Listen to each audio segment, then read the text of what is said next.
Die wêreld is vol geraas, maar daar is heimwee in die wêreld. Plekke waar die harmonie van die natuur heers. Waar voëlgesang, bedrywige insekte se gezoem en die suis van die bergwind die geraas van mensgemaakte dinge vervang. Ons is op pad na so 'n plek, 'n oase van vrede, van stilte. 'n Plek wat bo die heuwels uitstaan. Die pad is heuwelagtig en die dag is warm. Ons loop vinnig deur ons watervoorraad, maar ons vorder.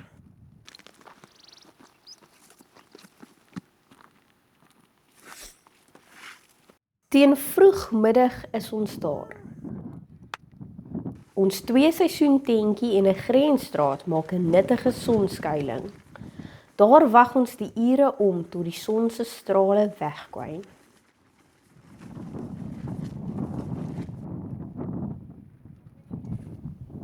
Hallo. Jacques maak 'n spesiale dis vir 'n spesiale geleentheid.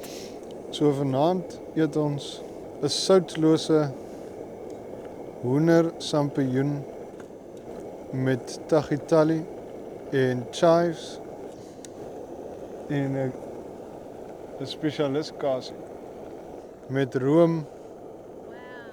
First choice room. Dis soutloos. Want ek het die sout vergeet. Dit sal nietemin goed wees. Dit sal goed lyk.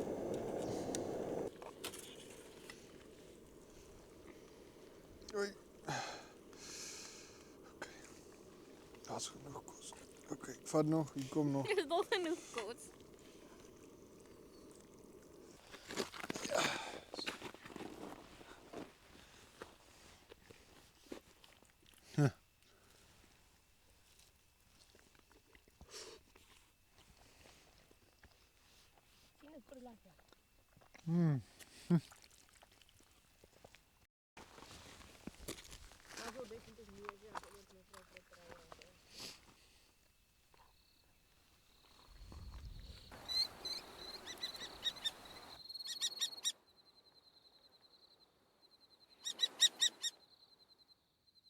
Dis ons heimwee, die stil plekke waar 'n mens se siel weer perspektief en vrede kan kry, waar ons weer in bewondering kan staan oor die skepping en besef, die wêreld se toekoms is vasgegrond.